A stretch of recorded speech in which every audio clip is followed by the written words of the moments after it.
underneath all of us. It was the first tragedy for our extended family. We had deaths of elder, members of the family before, but we had never had anything like this happen. Welcome to Waking Up with Rabbi Josh, a podcast built around conversations with people in our community who have found enlightenment in their life. While these events may not seem life-changing, the conversation will reveal how these moments shaped the way my guests see the world. The informal conversation and insights from Jewish tradition may change your life as well. And if not, it's just 18 minutes with me. So, l'chaim, to life. Today, we welcome Mitch Mondry, the president of MGroup, a real estate investment firm here in Birmingham, Michigan. It is an amazing thing to spend this time with you, Mitch. Welcome to the show. Thank you, Josh. I'm glad to be here. I am excited to have you join me to talk about moments in your life. I've had the opportunity to know you as a father of incredible members of our youth group community and Temple Israel, as a husband, as a son, a friend.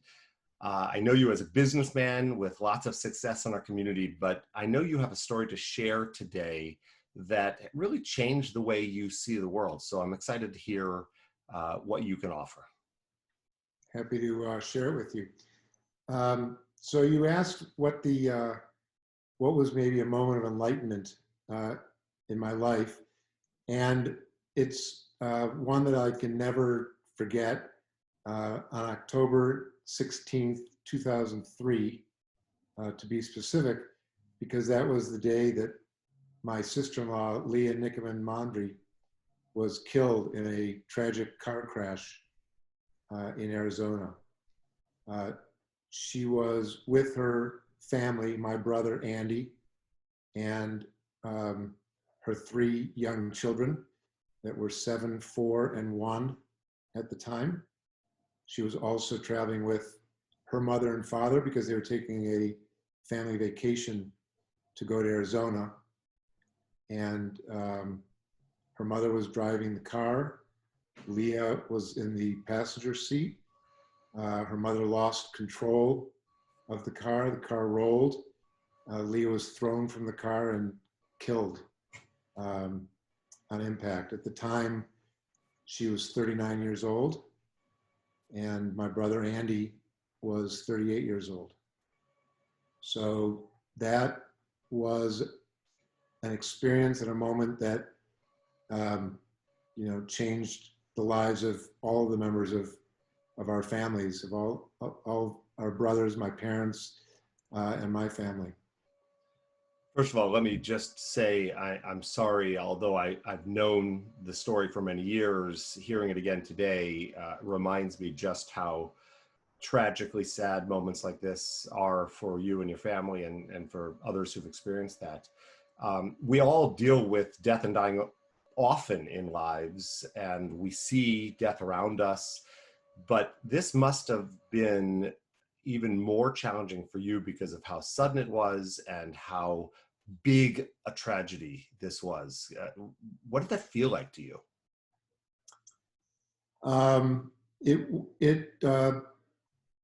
It shook the ground underneath all of us. It was the first tragedy for our extended family. We had deaths of elder, members of the family before, but we had never had anything like this happen. And me and my brothers and my parents, have always been very close. And so this was one of those things that was truly devastating. I mean, really hard to even fathom, hard to accept. And it caused all of our family to come together even stronger, even tighter than we had been in the past. And I'm assuming that the impact of that event, even many years ago, still has an effect in the way you live your life today. So my question for you is, how did that moment change you for the short term and for the long term? Well, in the short term, everything was about being supportive and loving for Andy and his children. And so in the short term, we kind of let everything else go. And we spent, as much time as we could just supporting them through this, through the grieving period, and then through the living period that, takes place afterwards, and trying to help them readjust to living without their, mother and wife.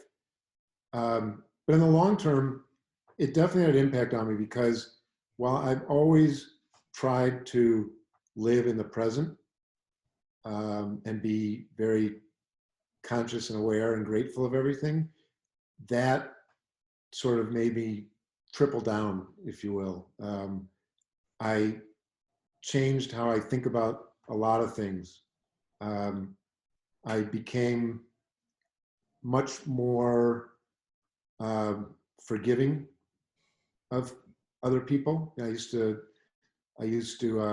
be a very type A personality, and I was demanding on myself and demanding on others around me, and that changed. I became less demanding and more forgiving of people, especially people that I love and care about. It's interesting. You talk about forgiveness, and Judaism definitely teaches us that a reaction to death is to really be there for the living, for the people who are around us, as I think you said, both short term and long term, you were able to do. But I'm also hearing you, I think, talk about less judgment of other people, right? That we tend to look around our world and say, why aren't people behaving in a particular way? Why aren't people doing what I need them to do? Do you find yourself less judgmental because of the incident? Absolutely. Absolutely. That's one of the big changes that came from this, is I became less judgmental of myself, less less demanding and less judgmental of myself, and when I didn't follow through or come through with success on something, but even more so, less judgmental of other people. I was, as a father and a husband, I was always expecting a lot out of my children and wanted the best for my children and my wife. And this changed that, and I kind of let go a lot of that. And I decided that wasn't the right way to live, and it wasn't important. That was what was more important to me after this tragedy was just being with people, enjoying them, loving them. And, if things didn't always go the way I wanted or expected, that was fine. So for me, I have the opportunity in this podcast to interview people who have all sorts of stories, from all walks of life, from all areas of our community. And one of the questions that I keep hearing as I talk to people about their stories is this idea of whether or not that waking up moment came immediately after the event or as a wave over time. I'm interested in hearing from you. Has that process been something that just happened, or is it something that you are working on even now? It did not happen immediately. It was a wave that started at some point after the tragedy, when I kind of reassessed everything. I re-examined everything in my life, and one of the things was to start being, less judgmental, less demanding myself and others. So it happened over time. It's still something I think about, sort of on a regular basis. But that's when it started. And it was because, as I said, even though I've always been very grateful about everything I have in life and my life, this made me become more so. I became much more grateful for all the wonderful things and people in my life, and decided that I needed to enjoy that much more, because as we all know, we never know when the last day is going to come. And so I decided that every single day I want to be there and caring and loving and enjoy every day, and not get so hung up on a lot of the things I used to think and care about, like the future. I used to spend a lot of time planning and caring, strategizing for the future. And while I still try to, I do less of that, and I'm much more about what's happening today, right here in front of me. It's interesting you say that, because I'm spending some time right now working on my own personal journey, and part of that is reading and studying about this idea of positive psychology, the art of being happy. And there's some of the research that's out there talks exactly about that, about we human beings are the only people who think about the future. So if we can get rid of that anxiety about the future and come into this here and now, it really does make a difference. But you actually right this minute have that in front of you in a way that I'm going to share with our viewers and our listeners. You just became a grandfather. So you have an opportunity to teach this from the very first moment of a new baby's life. How has that birth, the moment you became a grandfather, watching your kids experience that, added to this journey that you're on? Well, it's pretty amazing. It's the first grandchild we've had. Jesse Mondry Blank was born just 6 weeks ago. And it's interesting because he was born during this time of the pandemic and the quarantine. So in a way, it's been fortunate, because we've been spending time with him every single day. And it's been incredibly fun and loving to watch our daughter and our son-in-law, Adam, become parents. You know, they're learning from scratch how to become parents, and we get to be a part of that and watch it and just enjoy it. So it's literally enjoying every single minute that we're with him. You know, this morning he's here in our home right now in Charlevoix, and I went and picked him up at 7 a.m. and took him out of his crib and brought him downstairs and just sat with him for, 45 minutes while he looked up at the sky and went to sleep. Yeah, the absence of extra noise in the world in this pandemic does open up the opportunity to really focus on the here and now of every moment. So I'm interested, as you talked about being a grandparent and watching your child become a grandfather, or you're watching your child become a parent. Which is better, being a grandpa or being a dad? Well, the cliche is that it's better being a grandparent, and that's the only reason that we had children in the first place, right? Right. I don't know if that's true. I'm saying I'm getting equal joy out of being with and loving Jesse, and being with and loving Lauren and Adam as they are raising Jesse. I mean, I love just sitting and watching them feed him or talk to him or put him, rock him to sleep. So I really am getting a lot of fun out of both being a parent of a new parent and being a grandparent myself. That was a perfectly politically correct answer. So Yeah. obviously, your sister-in-law's death has affected you in ways maybe even that you haven't realized yet. And now you have this opportunity. You've lived your life. Your kids have seen you. Diane has seen you change your attitudes. Is that enough to really make it real for your kids and your next generation? Is you modeling that behavior, that attitude enough, or are you now doing? Are you explicitly trying to teach that to Lauren and Adam and to Jesse as he comes into the world?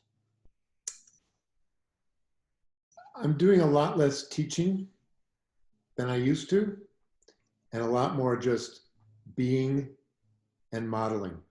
One of the things that I used to do too much was teach my children when they were younger. I was obsessed with teaching them everything I could possibly teach them, and I tried to model it, but I did a lot more talking back then.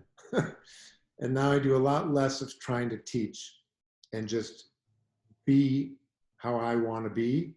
And hopefully they will see that and they will model that if it fits for them and if it resonates with them. So if I was 20 years ago, I'd probably be trying to teach a lot more than I am today. So it sounds like you're doing a lot of listening, watching, experiencing life, as opposed to trying to put your will out there onto other people. And by maybe modeling instead of being that teacher, you actually are a better instructor of life. I don't know if I'm a better instructor, but I feel a lot better. I feel a lot better not trying to impose my will on other people. I feel a lot better not judging people. A lot of the things that I used to pay attention to and care about and try and make right, I don't even care anymore. I just let them happen as they happen. I let disappointments sort of roll off my back, whereas before I would focus on the disappointment and try and fix it, or try and change it for the future. I do a lot less of that now, and because of it, I'm probably a lot easier to be around. My wife and kids probably wouldn't necessarily agree with that, but I think I'm a lot easier to be around now than I was, 20 years ago. Yeah, I really appreciate you saying that, because I think that as we evolve through these waking up moments, we really do become different kinds of people. And quite frankly, I think we are the people we need to be in the moment. And this sounds like, to me, this is the person you want to be now and need to be for the sake of the next generation. Right. That's how I feel. I feel like this is just a better way to live, a better way to be as a father, as a husband, as a friend, as an employer, all of it. I try and have that in all areas of my life now. And it just, like I said, it feels right. It feels good. So bringing it full circle, this tragic moment when your sister-in-law died with family members and you were there to support them, it has not only changed the way you see the world, but the way you experience the world and live in this world. And for me, that is the gift that you have shared with all of us today. So one of the things that I like to do as we end these conversations is ask you something completely off topic, just to have a little fun here. I didn't prepare you for this, but please share with all of us what you are reading right now. What are you reading today? What book, article has made a difference for you right now? I'm reading a fascinating book by Bill Bryson called The Body. It is a deep dive into how the human body works and the miracles of human body and life, and how he takes everything by your systems, your respiratory system, your skeletal system, the brain, etc. And he gives incredible amount of history on how we discover things about the body and how the body works and what an absolute miracle it is. And I'm so fascinated by this. I've already sent this to 3 friends because I want them to be able to enjoy it as much as I am. See, I knew I liked you. Bill Bryson's A Brief History of Nearly Everything is one of my favorite go-to books of my entire Absolutely. lifetime. One This of my is favorite. now on my reading list, The Body You by Bill will, Bryson. you will love it. It's as good as A Short History of Everything. Well, I am so grateful for you today as my friend, as my teacher, as an important person in my life. So thank you. Thank you for being willing to share your story, the story about your family, and maybe a little insight that will wake all of us up to life. I appreciate Mitch Mondry being on the show today, and I'm excited for all of you to continue listening. Join us in future episodes of Waking Up to Life, 18 Minutes with Rabbi Josh.